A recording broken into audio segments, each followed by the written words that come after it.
And we're back and better than ever, still in 19-2, where right now we're looking at calculating the pH of a solution. As we scroll into the next page, example number 2 says to calculate the pH of the solutions back in example number 1. So let's go ahead and do that. So scroll back up, and away we go. And let's go ahead and get a color here. Let's just go with black. To calculate the pH of this solution, remember pH is going to equal the negative log of the hydrogen concentration. So that's going to be the negative log of, well, if this is the hydrogen concentration, it's got to be 6.0 times 10 to the negative 10 molar.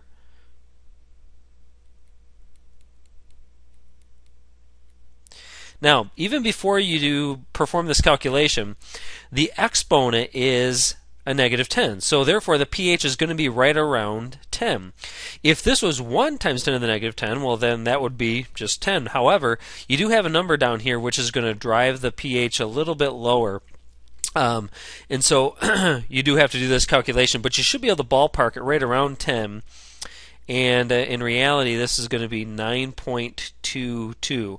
And I say, well, that's not right around 10. Well, you should be able to estimate it that it's between 9 and 10, or between 10 and 11, or between 5 and 6, something to that effect. And if you can do that, you can virtually do most of my problems without a calculator. So, letter B, pH is going to equal the negative log of the hydrogen concentration, which in this case is not going to be the 3.0 times 10 to the negative 2. That's the hydroxide. You got to come all the way down here, and it's going to be 3.3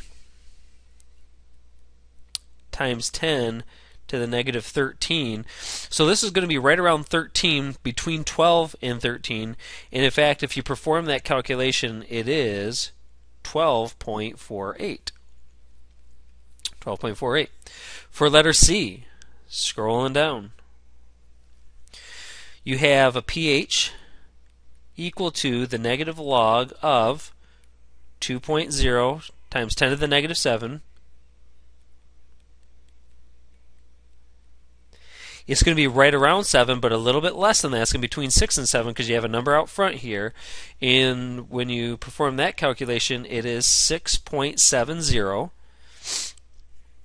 And finally, the pH of this last one will be the negative log of, down here, 1.0 times 10 to the negative 7. Now in this case, we do know that it's going to be 7 right on the money because this is a 1. And so you can essentially eliminate that. And so then the negative log of 10 to the negative 7 is just 7. Now if you compare the values of the pH to the acidity that we've already determined, notice the pH is greater than 7 in letter A, which makes it basic.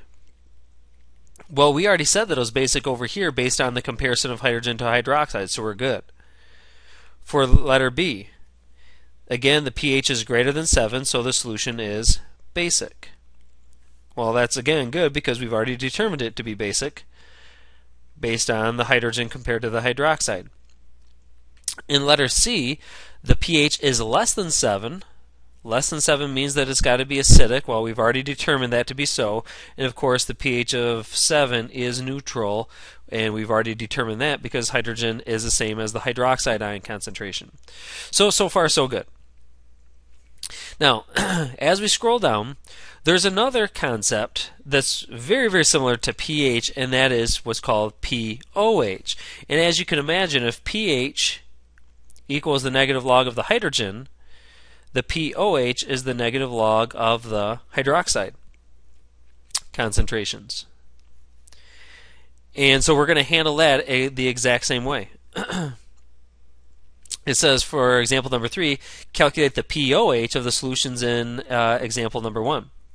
So as we scroll back up here, I'll go ahead and do this in orange. I didn't want to stay with the red and blue because it wasn't necessarily going to be acidic or basic. So we'll do pOH in orange here. So pOH is going to be equal to the negative log of the hydroxide concentration, which in the first one, the hydroxide is down here, so it's going to be the negative log of 1.67 times 10 to the negative 5. So the pOH is going to be right around 5, but a little bit less than that because you do have a number out front. And that equals 4.78. As we scroll down, the pOH is going to be equal to the negative log of this value here, so it's going to be 3.0 times 10 to the negative 2.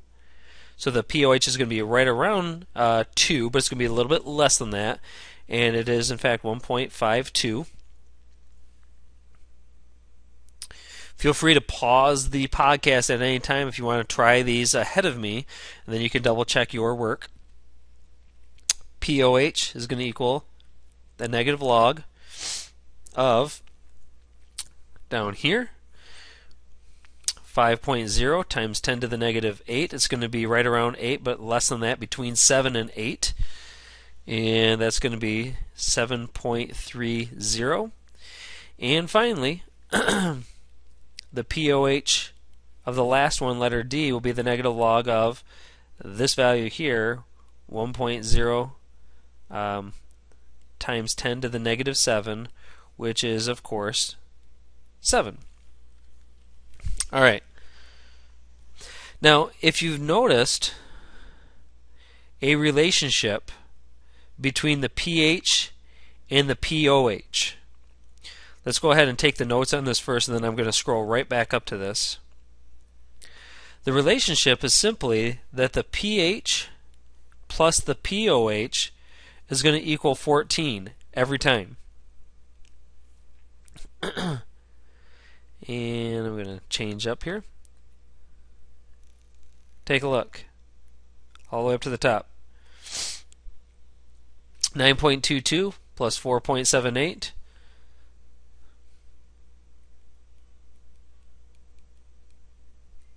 That equals 14. That is the pH plus pOH. Down below here, you have 12.48 plus 1.52 equals 14.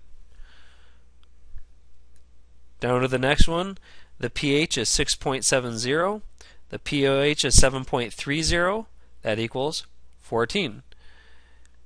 And the last one, 7 plus 7, also equals 14. So the pH plus the pOH is always going to be equal to 14. If you compare the two on a scale, and I did this somewhat in a previous example. Let me go with we'll go with black here with the pH. We'll keep this similar. This would be 6, 5, 4, 3, 2, 1, and 0. And this would be 8, 9, 10, 11, 12, 13, and 14. If those are the pHs, the pOHs would have to be corresponding like so.